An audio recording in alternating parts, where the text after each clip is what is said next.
Once upon a time, there lived a young nurse named Ruth Daniels. She was just 24 years old, but the tiredness on her face made her look older. Every morning before the sun rose, Ruth would be out of her small, broken apartment and on her way to St. James General Hospital. Her white shoes were worn out, the soles almost gone, and her uniform had been washed so many times the color was fading. But Ruth never complained. She had no time for fancy things. Her only family was her younger brother, Michael, who had a rare condition that kept him in and out of the hospital. Their parents had died years ago in a car accident, and since then, Ruth had become mother, sister, and father all in one. She worked 2 jobs just to afford Michael's medicine. She took the night shifts no one wanted, cleaned up after patients no one liked, and smiled at everyone even when she had nothing left inside. That morning, Ruth was walking through the hospital hallway with her little notebook in hand. Her brown eyes scanned the patient list for the day. Then she paused. "Room 709, she whispered. "New patient." Nurse Veronica, her coworker, walked by chewing gum loudly. "Oh, that one, Mr. Douglas. Just came in last night. Old man. Super old. Like, mummy old." Ruth raised a brow. "What's wrong with him?" "No idea," Veronica said with a shrug. "He doesn't talk. Doesn't blink much either. Creepy. I gave him breakfast and he just stared at the wall. Didn't touch the food." Ruth nodded and walked off. She didn't like gossip. Everyone deserved dignity, no matter how sick or strange they were. When she opened the door to room 709, it was quiet. The room smelled like hospital soap and fresh linen. The man in the bed was thin, pale, and silent. He lay with his eyes half open, staring at the ceiling. "Good morning, sir," Ruth said softly, walking in. He didn't move. "I'm Nurse Ruth. I'll be taking care of you today." Still nothing. Ruth wasn't surprised. Many elderly patients were like this. They were tired, scared, or lost in memories. She began her routine, checked his pulse, temperature, cleaned his hands, changed his bedding gently. As she worked, she kept talking. "I have a younger brother. He's sick too. I know hospitals can feel cold sometimes," she said with a small smile. "But I promise to make this place feel a little warmer for you." She glanced up. The old man blinked. Just once. Ruth didn't make a big deal out of it.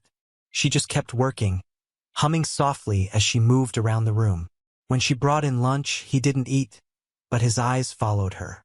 "Just try a little," she said, holding the spoon gently. His lips moved slightly, but no words came out. She sat beside him. "It's okay.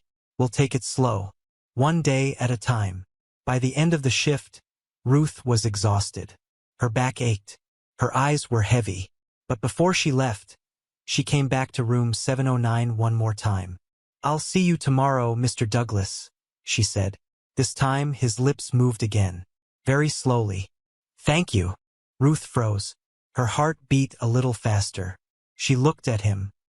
His face was still expressionless, but his eyes were on her. She smiled. "You're welcome."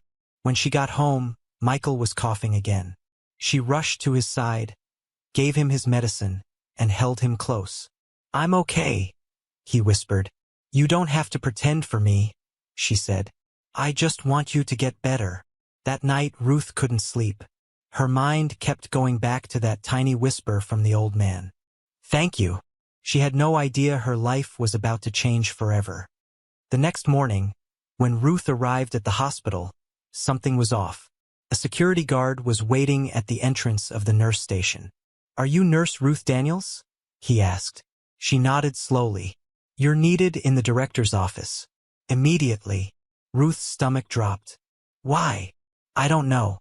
Orders came from upstairs." She glanced at Veronica, who raised her eyebrows in surprise. Ruth walked down the hall, heart pounding, thoughts racing. Had she done something wrong? Had Mr. Douglas complained? The director's office was on the top floor. Big glass windows, fancy chairs. It always made Ruth nervous. She had never been called there before. When she entered, the director, Dr. Keene, was sitting behind the desk. A man in a black suit stood beside him. The air felt heavy. "Sit down, Ruth," Dr. Keene said. She sat. Dr. Keene leaned forward. "You've been assigned to Mr. Douglas in room 709. Correct?" "Yes, sir." The man in the suit spoke. "Mr. Douglas has taken a liking to you." Ruth blinked. "I don't understand." The man placed a folder on the table. "He has made a request. A legal one." Dr. Keene sighed and said, "Mr. Douglas wants to marry you." Silence. Ruth stared at them. "Excuse me?" "You heard me," the man said flatly. "He wants you to become his wife. Immediately." Ruth stood up. "That's not funny." "No one's laughing," Dr. Keene said. "This is serious." Ruth shook her head. "I'm not marrying anyone, especially not a 90-year-old patient." The man in the suit opened the folder. Inside were forms, legal documents, a marriage certificate. Signed. "Why me?" Ruth asked, her voice shaking. The man looked her in the eye. "He says he sees something in you. Kindness. Loyalty. He insists on you or he will stop all treatment. He is very powerful." Ruth's knees felt weak. She looked at Dr. Keene for help. Dr. Keene spoke slowly. "You're behind on your brother's bills. Your rent is due. Your hours here can be cut. Unless I say yes?" Ruth whispered. They didn't answer. They didn't have to. She walked out of the office in a daze. Her world was spinning. That night, she sat beside Michael's bed. He was sleeping. A photo of their parents lay beside the lamp. She picked it up and whispered, "What would you do, Mama? Papa? I don't want to do this. But I'm so tired. So tired of fighting." The next morning, Ruth walked into room 709. Mr. Douglas looked at her. She sat down beside him. "If I say yes," she whispered, "you have to promise not to hurt me, or my brother, ever." The old man nodded once. Her hands shook. "Then I'll do it." He closed his eyes. For the first time, a tear rolled down his cheek. And so it began. Everything changed for Ruth the day she said yes. Her fingers trembled as she stepped out of Mr. Douglas's room. Her feet felt like they were walking through water. The hallway looked longer than usual. The walls felt tighter. She held her notebook to her chest like a shield. Veronica spotted her and waved. "Hey, Ruth, did the mummy talk again?" Ruth forced a smile. "He said thank you." Veronica laughed like it was a joke. Ruth didn't laugh back. By the time she reached the nurse's station, her name was already being paged over the intercom. "Nurse Ruth Daniels.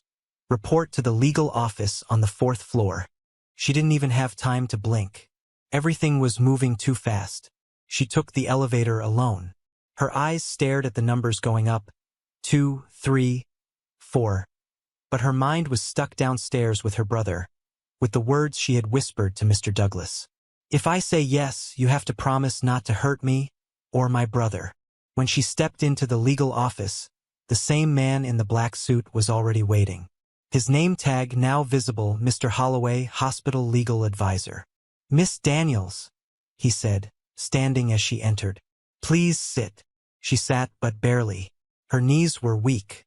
Mr. Holloway opened a new folder on the table. Inside were more documents. "We'll need your signature here," he said, pointing. Ruth looked down. "What is all this?" "Marriage agreement, legal rights, privacy clauses. You will be Mrs. Ruth Douglas before the end of the week."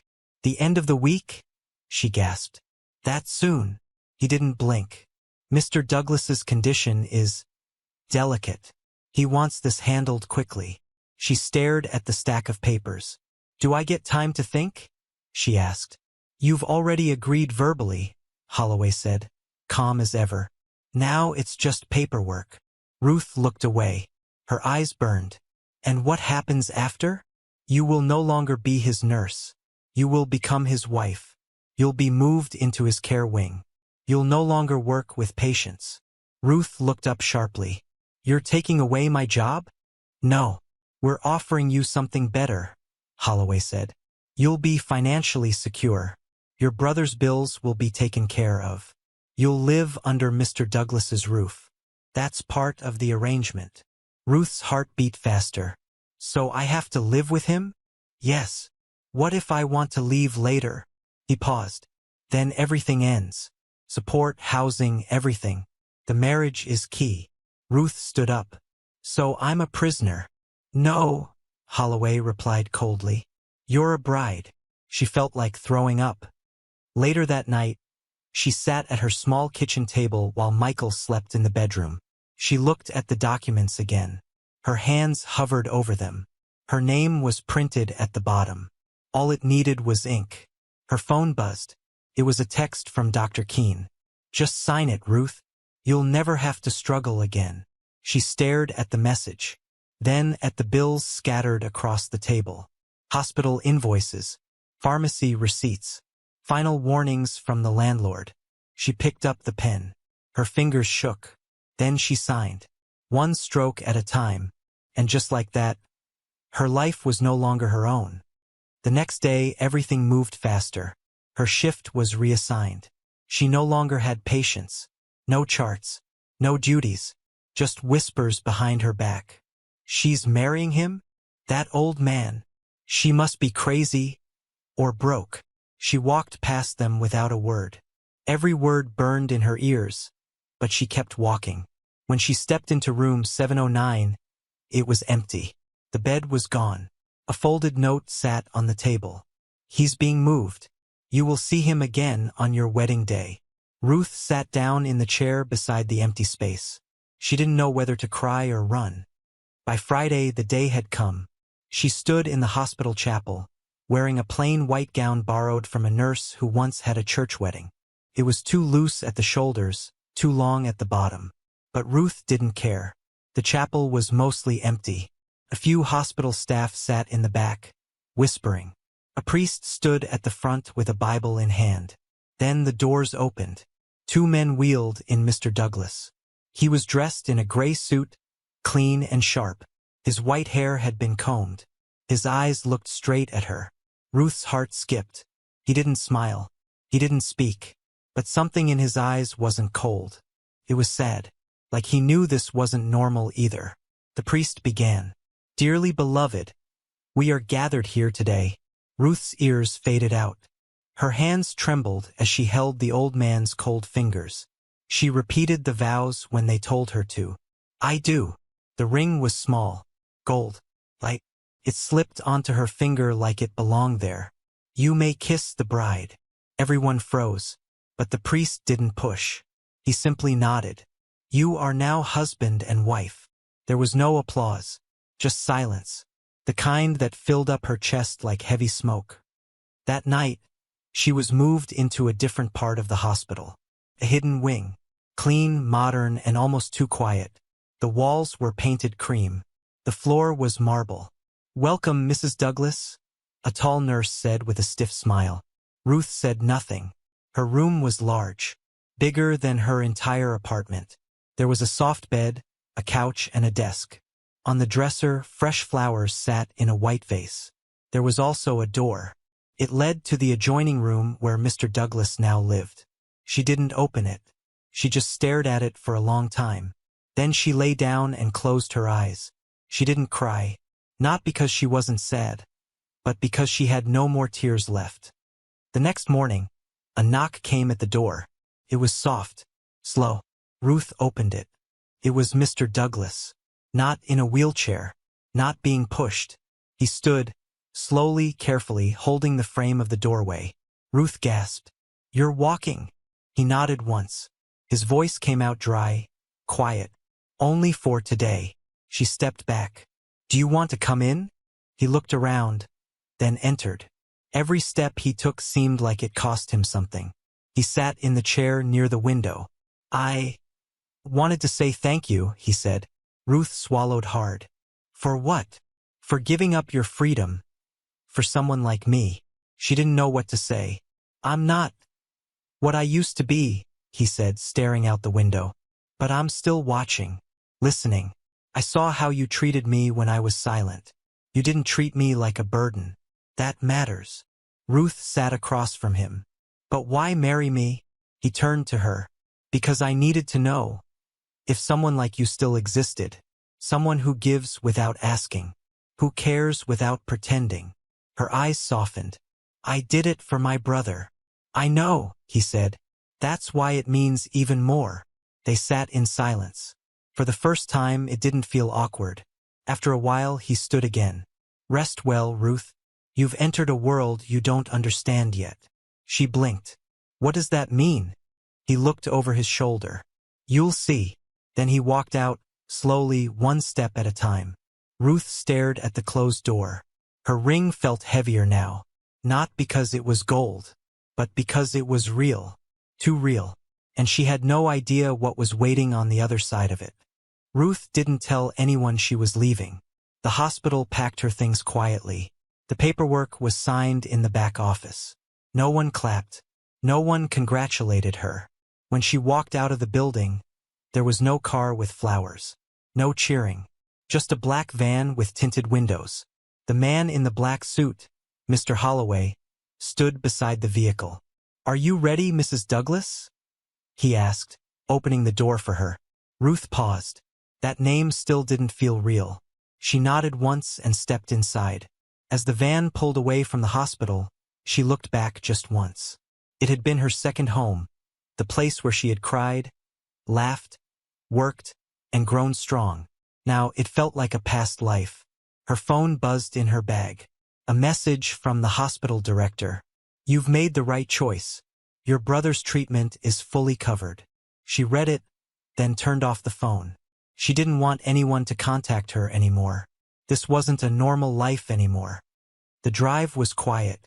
The driver didn't speak. Mr. Holloway just stared out the window.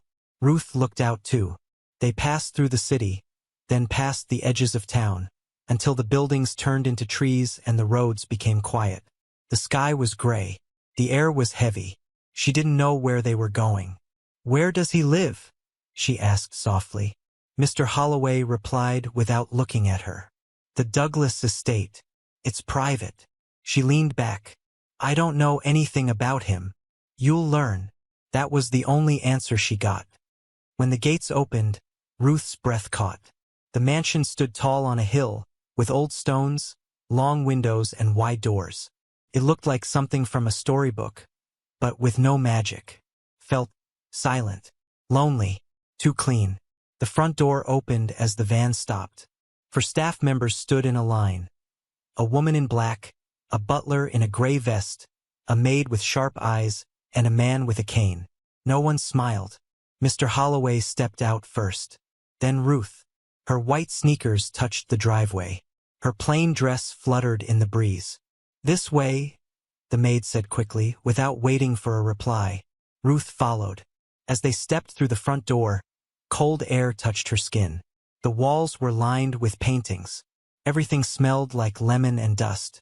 You'll stay in the east wing, the maid said. Where is he? Ruth asked. In his study, the maid replied. He prefers to be alone. The hallway stretched long. Too long.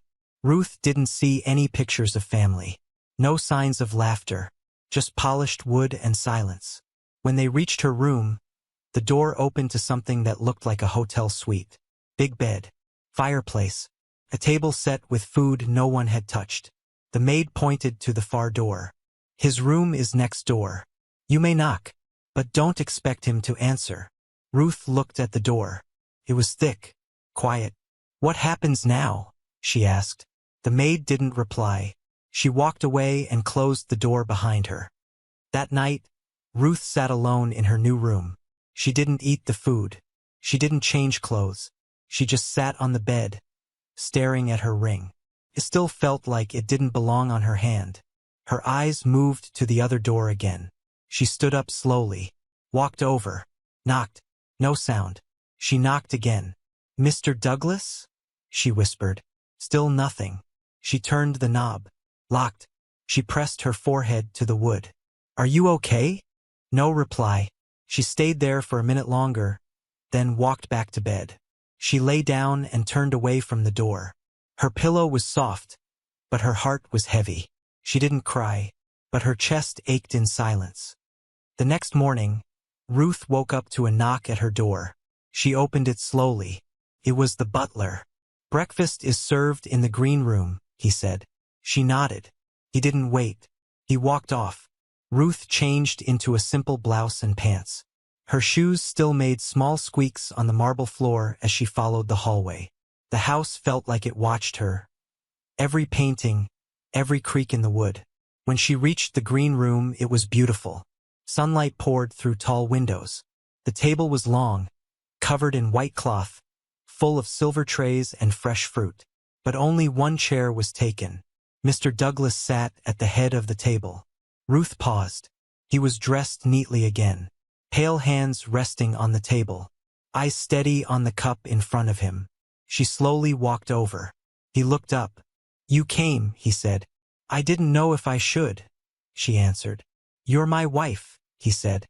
"You should." His voice was quiet but clearer than before. She sat at the opposite end of the table, far, distant. He waved at the butler. "Bring her plate." The butler moved quickly. They ate in silence. After a while, Ruth looked at him. "Why this house? Why live like this? So hidden?" He didn't answer right away. He looked out the window. "Because peace costs more than money," he said. She didn't understand, but she didn't ask again. After breakfast, she was shown around the house by a younger maid named Clara. "This is the library," Clara said. "This is the music room. This is the west wing. It's locked. No one goes in there." "Why?" Ruth asked. Clara shrugged. "Orders." Every door in the house had a rule. Every hallway had a silence. Even the walls felt like they were keeping secrets. That afternoon, Ruth returned to her room and found a box on her bed. Inside was a dress. Long, soft, gold. A note lay on top. "Wear this for dinner. D."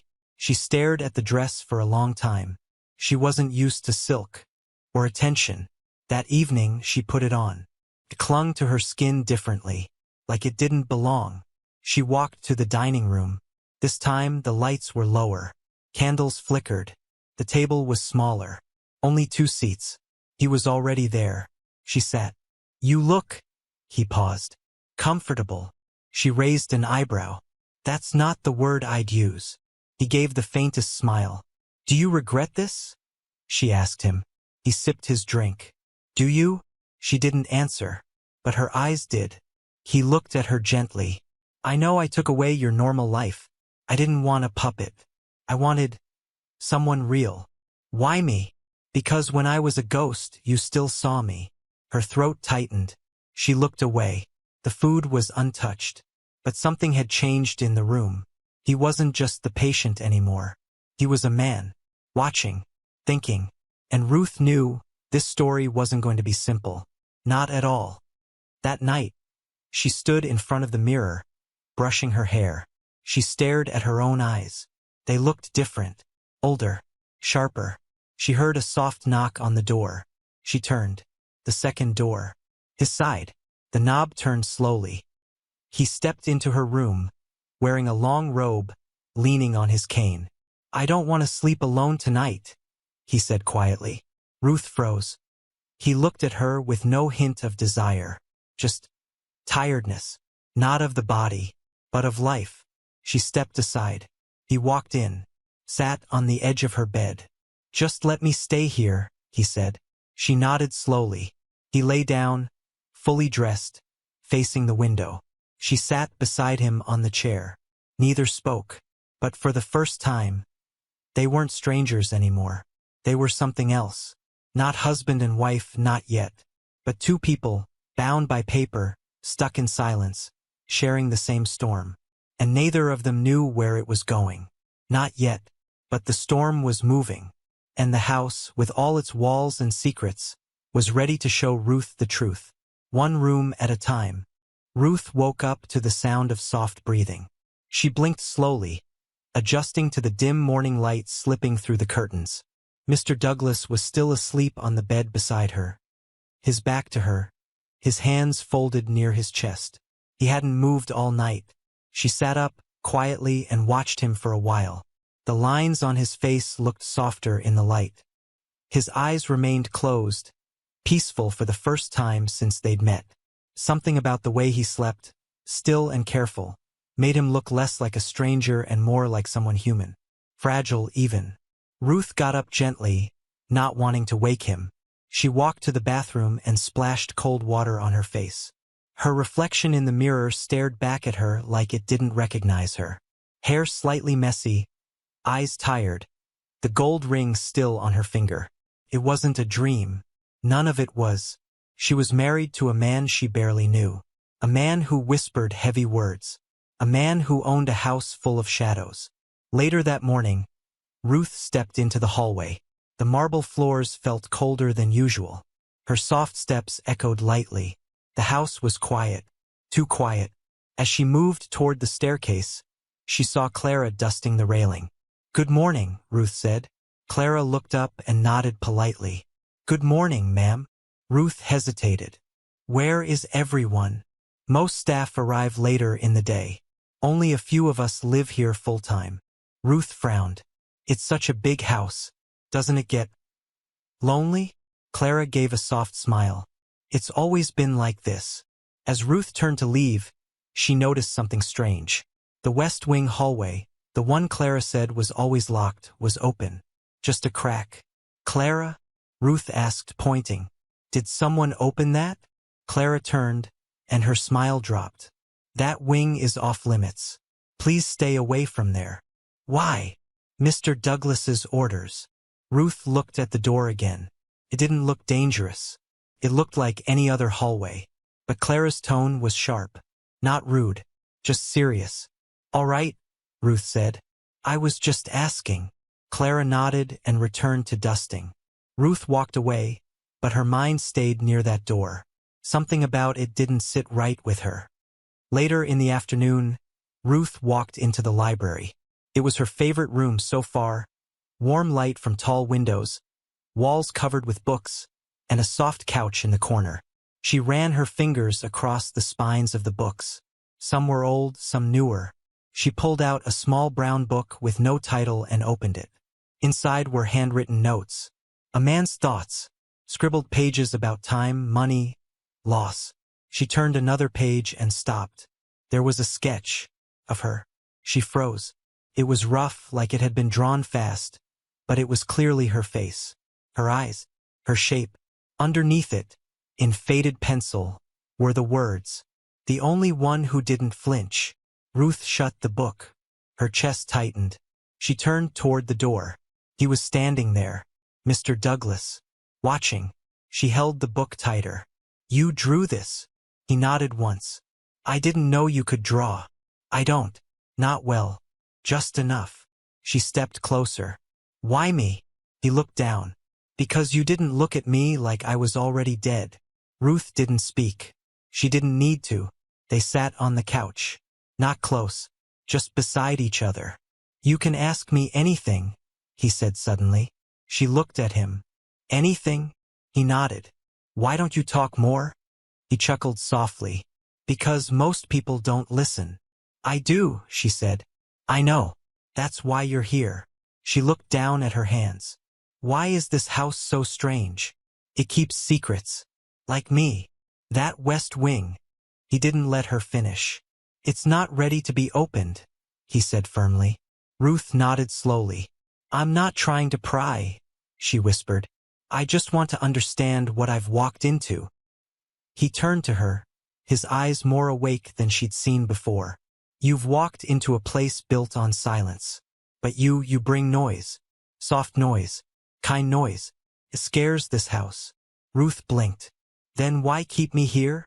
"Because the silence needs to end." That night Ruth couldn't sleep. She paced her room, then sat on the edge of her bed, staring at the second door again. His door. She stood, walked over, turned the knob, unlocked. She peeked in. He was awake, sitting near the window in his robe, looking out. "You don't sleep much, do you?" she asked. "Not since I lost my reason to." She stepped inside. "And now?" He looked at her. "Maybe it's coming back." She sat on the edge of his bed. "Can I ask one more question?" He nodded. "Do you regret marrying me?" He didn't answer quickly. Then finally, "No." She stared at him. I regret waiting so long to find someone like you, he added. Ruth's throat felt tight. I don't know what to do with all of this, she whispered. The house, the silence, the way the staff look at you. He turned his head. How do they look at me? Like you're not just an old man. Like you're something more. He smiled faintly. That's because I was. Once. Was? He looked away again. You'll see. The next morning, Ruth woke up to noise.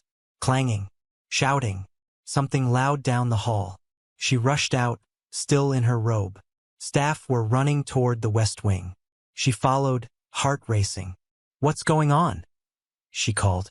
No one answered. She stopped near the open hallway, the forbidden one. Inside, two men in suits were arguing with Mr. Holloway. I said not today, Holloway barked. We have a right to see him. He's not dead. You were told to stay away. Ruth stepped forward. What's happening? Everyone went silent. The two men turned. One of them narrowed his eyes. Who are you? Holloway stepped in. She's his wife. Their jaws dropped. Wife? The taller man shouted. That's impossible. Mr. Douglas stepped into the hall, cane in hand. His face was calm. It's not impossible. It's done. The two men turned red. This is a trick, one spat. You're hiding the truth. I'm hiding nothing, Douglas said. Leave. Now. They didn't move. Ruth stepped beside him. She's not part of this, the shorter man yelled. She's the only part that matters, Douglas said quietly. Silence fell. Then, slowly, the two men walked away, their faces hard. When the doors closed behind them, Ruth turned to Douglas. Who were they? He looked at her. Old enemies. Ghosts. People who want what's not theirs. She stared at him. You're more than who you say you are. He didn't deny it. I'll tell you everything, he said. But not yet. She nodded. Her hand brushed against his. He didn't pull away. Neither did she. Whatever this was, it was no longer just paper. It was becoming something real. And real things always come with truths, even ones buried behind locked doors. Ruth could not stop thinking about the men who came to the mansion. All night, she lay awake staring at the ceiling, listening to the soft tick of the clock on the wall. Mr. Douglas had gone back to his room quietly. He didn't say a word after they argued with Holloway. He didn't even look at her when he left. The silence was thicker than before. He was hiding something. Something big. Something heavy. And now she knew it wasn't just about health or old age. It was something deeper. Something dangerous. She turned to her side and closed her eyes, but her mind kept running. Who were those men? Why did they call him a liar? Why were they shocked she was his wife? Why did they say he's not dead? None of it made sense.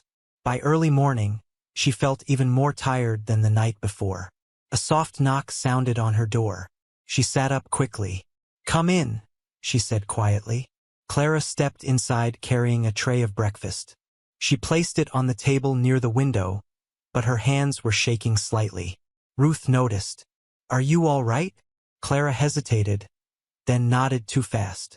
Yes, ma'am. You don't look all right, Clara whispered. The house feels tense. Ruth frowned. Because of what happened yesterday? Clara looked at the closed door of the west wing, then back at Ruth. They shouldn't have come. They bring trouble. Ruth stepped closer. Who are they? Clara's lips trembled. I can't say. You can, Ruth said gently. I won't tell anyone. Clara swallowed hard. They claim to be family. Ruth froze. Family? But Mr. Douglas always said he had no one left. No children. No brothers. No sisters. No, Ruth whispered. He told me he doesn't have family. Clara shook her head slowly. Everyone in this house knows the truth but follows his orders. Those men come once every few months. They always demand access to him.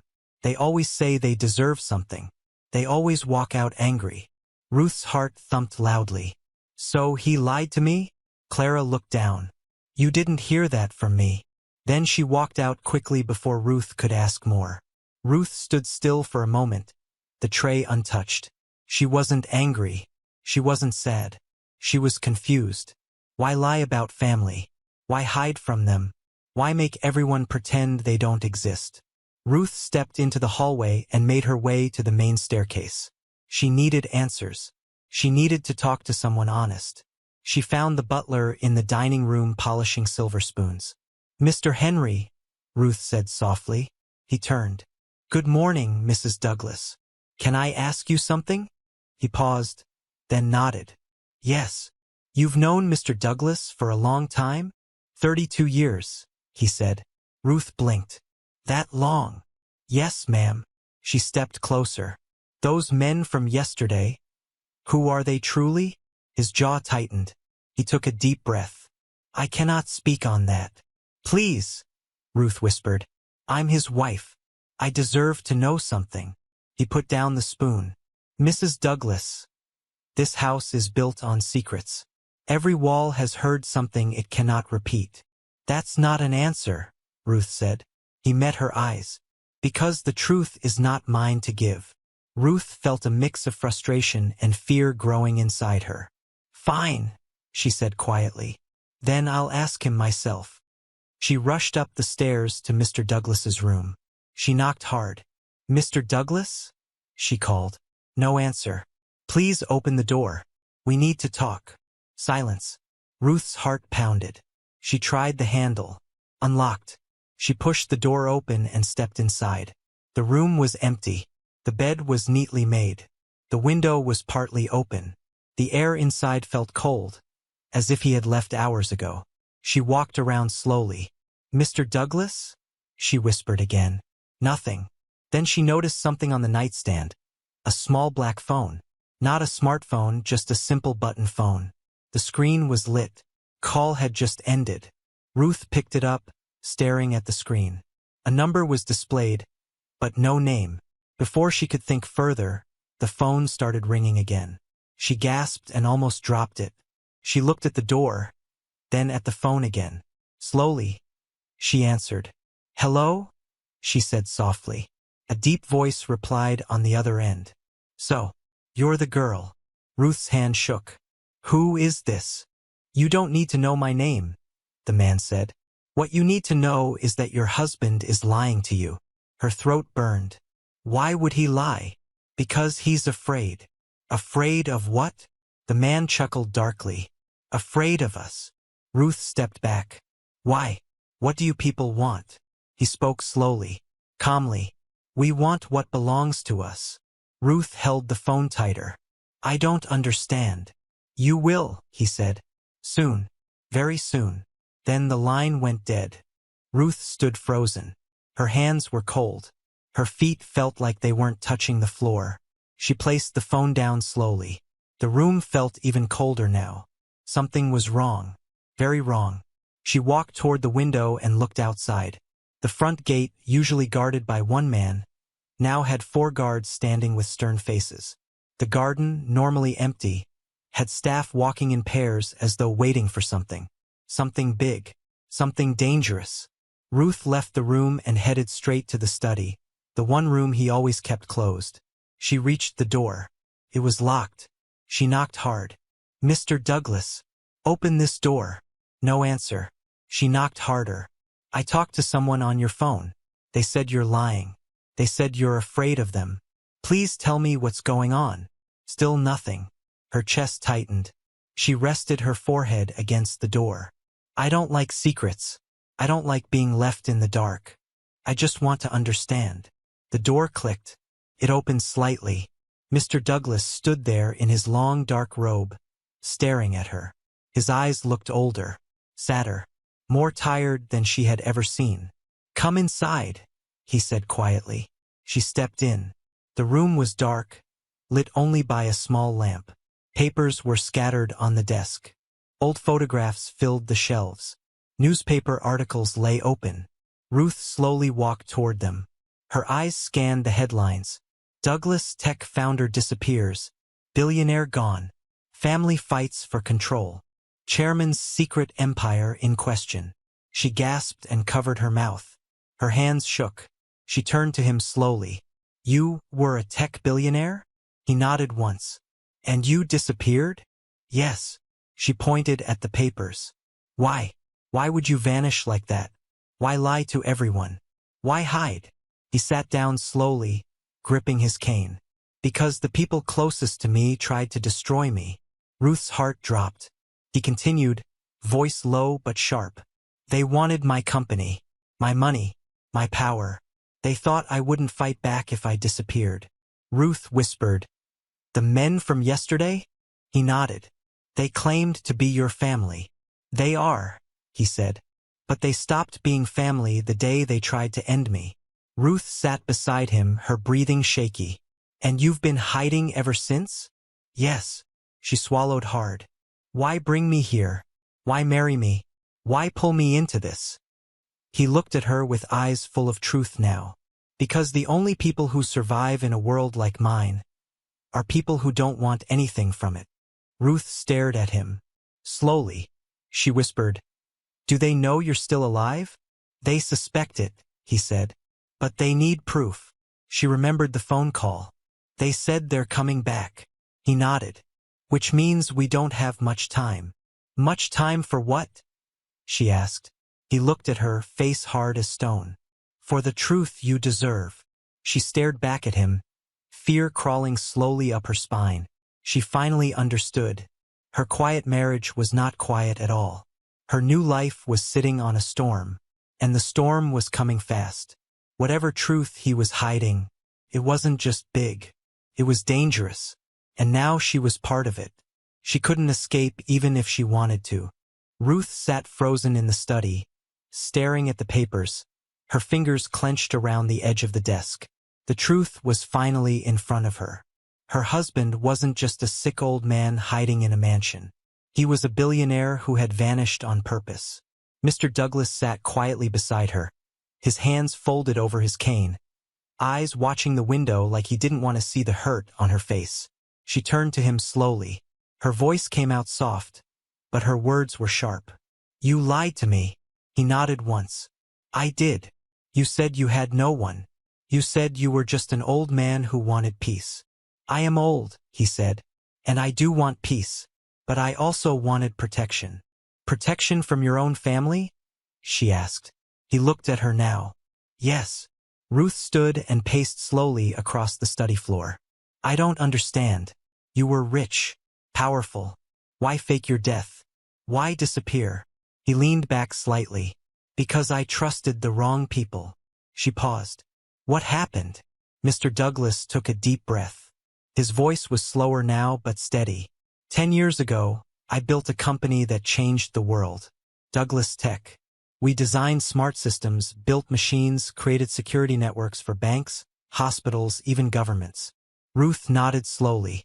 That's why everyone called you the Ghost Tech King. I never liked the spotlight, he continued. So I worked quietly. My name was small, but the company was big. I made billions, Ruth. But I didn't share that power with just anyone.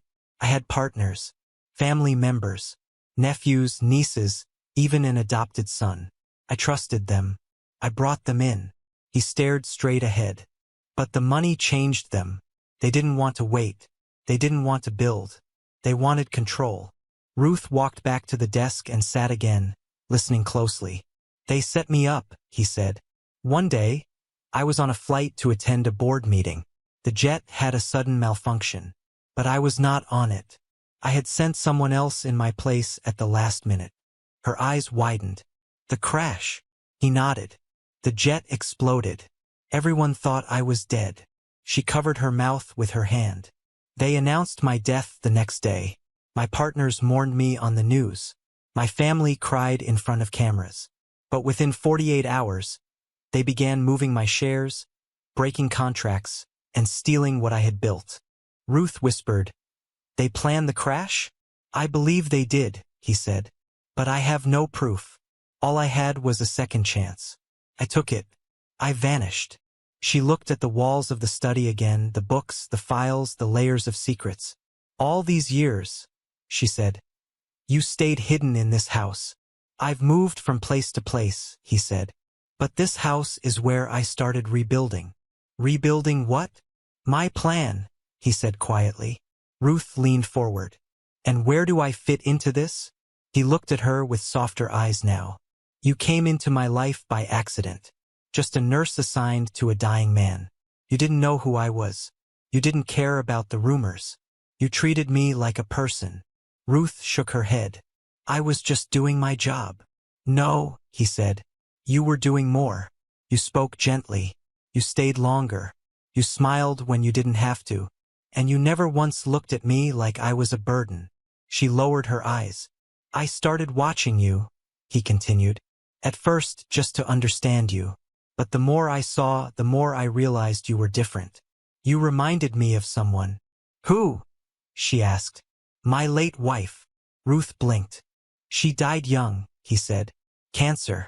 Before I became rich. She was kind, simple, strong. Just like you. After she passed, I never loved anyone again.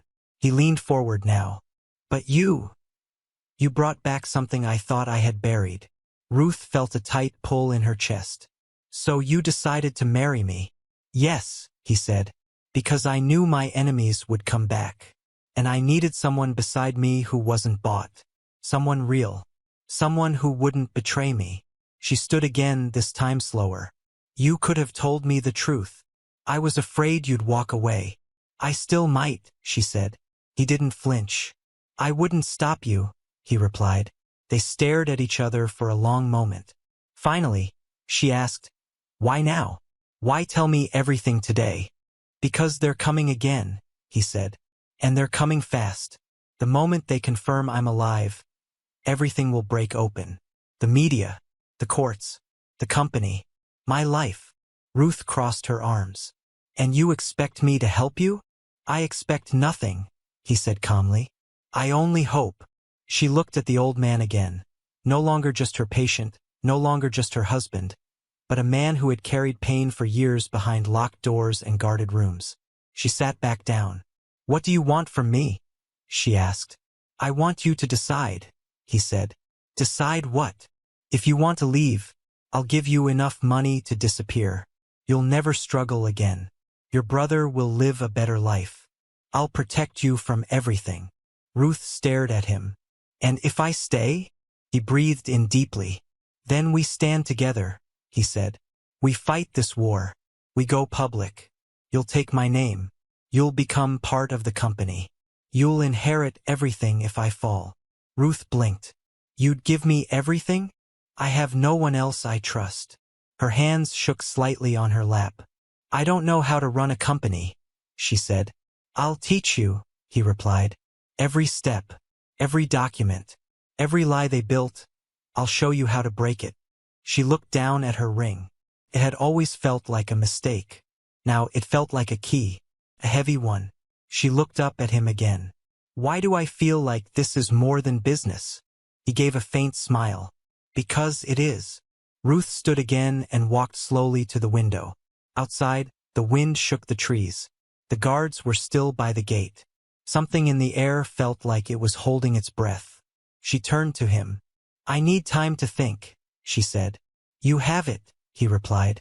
But not too long, she added. He nodded. Not too long. Later that evening, Ruth walked alone through the garden path behind the mansion. The sky was turning orange. Her phone buzzed. It was a text from an unknown number. Ask him about the sealed red room upstairs. She stopped walking. She read the message again. Sealed red room? She turned quickly and looked back at the house. There was still more she didn't know. And now that the door of truth had opened, it was pulling her deeper in. Her steps grew faster. She wasn't afraid anymore. She needed to know everything. And the only way to do that was to keep going. Ruth stood at the edge of the garden, staring up at the mansion windows. The sky had darkened now. Soft wind moved through the trees, but her mind was louder than anything around her. That message on her phone, ask him about the sealed red room upstairs, kept repeating in her head. She didn't know who sent it. She didn't know what the red room was, but she knew it was connected to everything Mr. Douglas had just told her. She turned around and walked back inside the house. The halls were quiet. She passed Clara, who gave her a curious look but didn't speak. Ruth's feet moved quickly up the grand staircase. At the top, she looked left toward the west wing. The hallway was dark. Most of the doors were closed, but one was painted differently, deep reddish-brown. She hadn't noticed it before. She walked up to it. There was no handle, no keyhole, just a flat wooden surface, smooth and silent. She placed her palm against it. It was cold. She stood there for a while, unsure what to do, then turned and walked straight to the study. Mr. Douglas was there, sitting in the same chair by the lamp, reading from an old folder. He looked up as she entered. "You're back," he said. She walked to him without sitting down. Her tone was calm, but firm. "What's in the red room?" His face didn't change, but his hands stopped moving. "You weren't supposed to find that yet." "Well, I did," she said. "And someone texted me about it. Someone who knew I didn't." Mr. Douglas closed the folder slowly. "The red room is where everything began to fall apart." "Open it," she said. He didn't move. "Please," she added. "I need to see it." He nodded after a pause and stood up. "Follow me." They walked down the hallway. No words between them. At the red door, he reached into his robe pocket and pulled out a thin card. He slid it across a small groove Ruth hadn't noticed before. A soft click. The door opened inward. She stepped inside. The air smelled like dust and old paper. The room was filled with drawings, blueprints, and photographs. Charts on the walls. Dozens of hard drives stacked in boxes. Notes pinned to boards with strings connecting ideas. In the middle stood a long table. On it sat a photo album. Ruth walked to it and opened the first page. It was a picture of Mr. Douglas younger, smiling, standing with a woman who looked warm and gentle.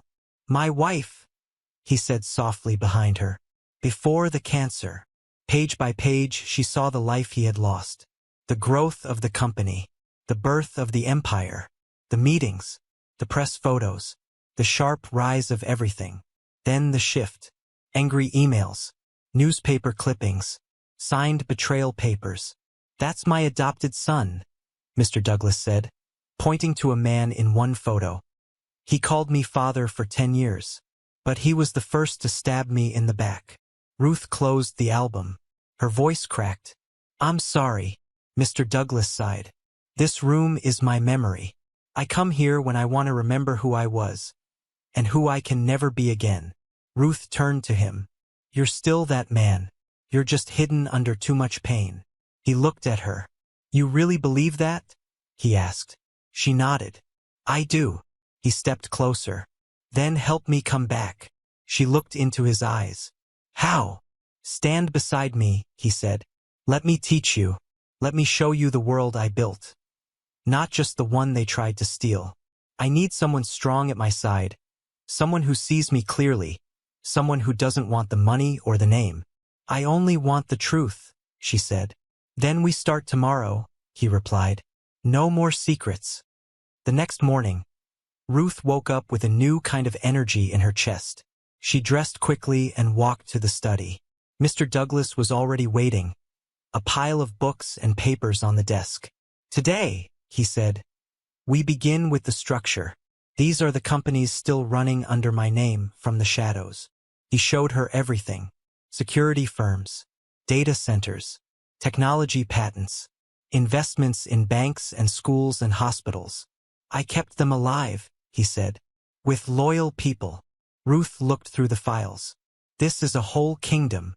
"A broken one," he replied, "but fixable." They spent hours going through numbers, names, signatures, legal traps, threats from his so-called family. Ruth asked questions. He answered every single one.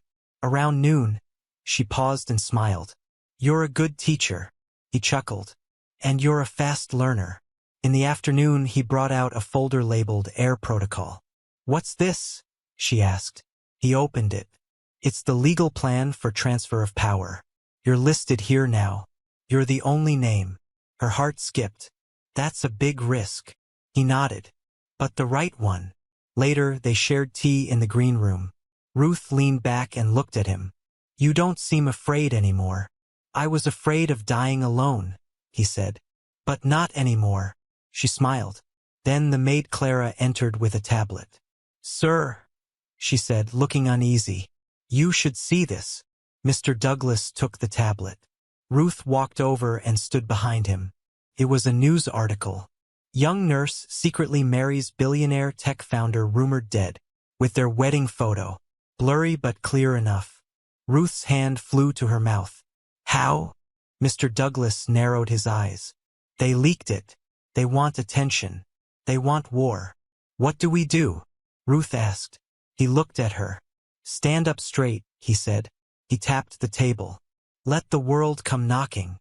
By nightfall, more articles flooded the internet. Who is Ruth Daniels? Why did Douglas choose her? Dead or alive? The billionaire mystery deepens. Ruth stood at the window of her room, watching camera flashes spark through the trees beyond the gate. "They're here," she said. Mr. Douglas stepped in quietly. "Yes," he replied. "And now the real battle begins." She turned to face him. "I'm not afraid anymore," she said. He smiled. "Good. Because I need your help more than ever." Ruth walked toward him. She no longer felt like a nurse. No longer like a lost girl. No longer like a forced bride. She was becoming something else. Someone strong. And in this house full of old secrets and heavy shadows, she was now the light. The front gates were covered with news vans. Large cameras sat on tripods. Reporters held mics, shouting questions over each other. Photographers were standing on ladders trying to get a clear shot into the house. There were whispers everywhere. About the ghost billionaire, about his young wife, about the truth no one expected. Inside the mansion, Ruth stood by the mirror, staring at her reflection. She wore a dark navy suit. Simple, neat, but strong. Her hair was tied back tightly. No makeup, just her bare, serious face. She couldn't believe what was happening. Just a few months ago, she was working late shifts at the hospital, scrubbing wounds, rushing medicine to patients, eating cold food during midnight breaks. Now she was about to stand next to the man the world thought had died. Mr. Douglas stood at the door watching her. "You look ready," he said softly. "I don't feel ready," she replied. "You're more ready than you think." Ruth turned to him. "Will this fix things?" "No," he said. "But it will show them the truth. That matters more." She walked toward him slowly. "They're going to come after us," she said. "The board, the family, the people who wanted you gone." "I know," he said. She stared into his eyes. "Then we face them together." He gave a small nod. "Always." In the grand hall, the mansion staff were busy setting up chairs, lights, and a podium. The room had been silent for years, but now it buzzed with sound. The kind of sound that follows history. Clara stood beside Ruth, holding a folder. "This is your speech," she said quietly. "I thought Mr. Douglas was speaking," Ruth replied. "He will. But they want to hear from you too." Ruth looked at the papers. Her heart started racing. "What if I say the wrong thing?" Clara smiled. "Then you say it with truth. That's what makes it right." Reporters were allowed into the main hall an hour later. More than a dozen media houses showed up. Local news, national news, even international cameras. They whispered and murmured as they saw the setup, unsure if it was real. Then the door opened. Mr. Douglas entered first, walking slowly with his cane. The room fell completely silent. Then Ruth stepped in behind him. Mics clicked. Lights flashed. Every camera pointed forward. Mr. Douglas stopped at the podium. He looked older than ever, but also stronger. He placed his hands on the edge of the stand and began to speak. "I know you're all shocked," he said. "And I know most of you believed I was dead." No one moved. "I let you believe that," he continued, "because my life was in danger, because the people I trusted tried to destroy me, because silence was safer." Ruth stood behind him, listening closely. "But I'm no longer afraid," Mr. Douglas said, "because someone gave me a reason to return." He stepped aside and gestured for Ruth to step forward. She hesitated, then walked to the podium. Her fingers gripped the sides tightly. She looked around the room, at the flashing lights, the staring faces. the judgment in every lens. Then she spoke. "My name is Ruth Daniels," she said. "I'm a nurse. I grew up poor.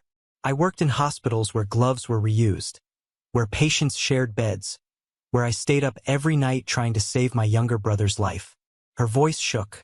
"But one day I was assigned to care for a patient. Quiet man. Sick. Still. Everyone ignored him. But I didn't."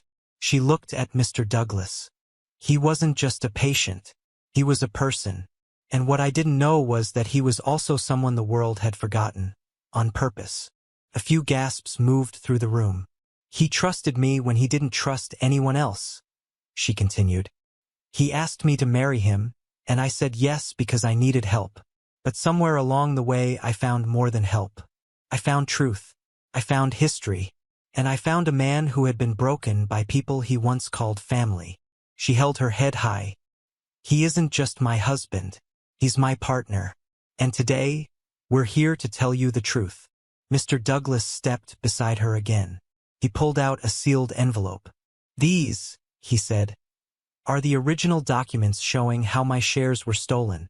These," he added, lifting another folder, "are the names of the people who planned it." Gasps again. More flashes. The tension in the room thickened. "I'm taking my company back," Mr. Douglas said. Ruth stood beside him as the crowd erupted with questions. "Who are the people involved? Is your adopted son behind this? Did you really fake your death? Is Ruth now your heir?" He raised a hand. "One question," he said. "One answer." A female reporter stood. "Why now? Why speak after all this time?" Mr. Douglas turned to Ruth. "Because I finally have someone to stand beside me." He reached for her hand. She didn't hesitate.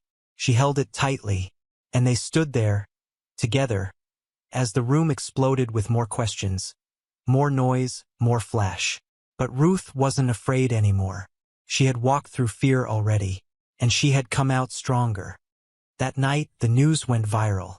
Every channel showed the same headline: "Billionaire returns from the dead with secret wife." Some called it fake. Others called it inspiring. Online articles dug into Ruth's past. Her hospital work. Her brother's illness. Her humble apartment.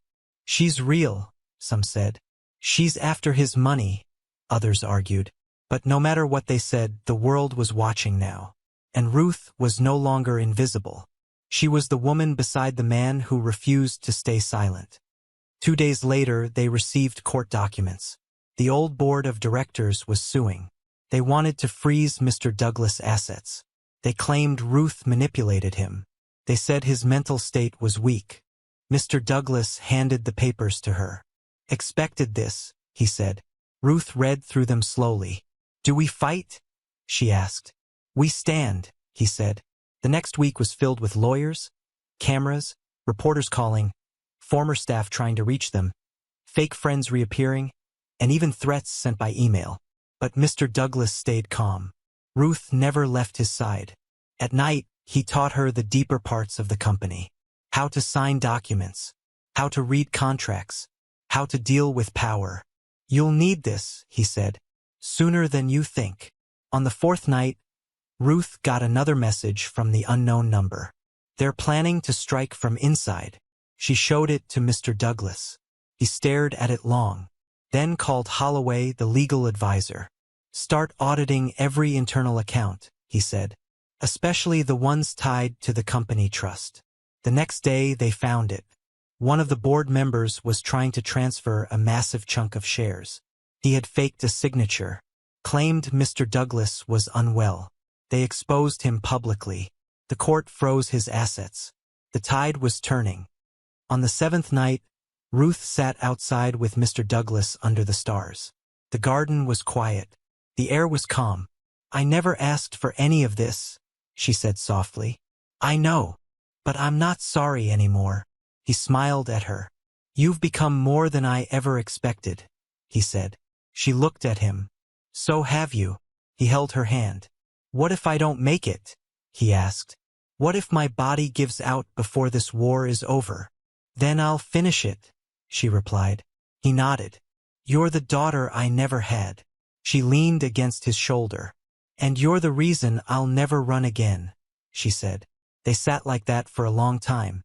The moon watched them quietly. The house, once full of secrets, now stood with its doors open wide. Not everything was fixed. Not everything would be easy. But the world now knew who Mr. Douglas was. And more importantly, they knew who Ruth had become.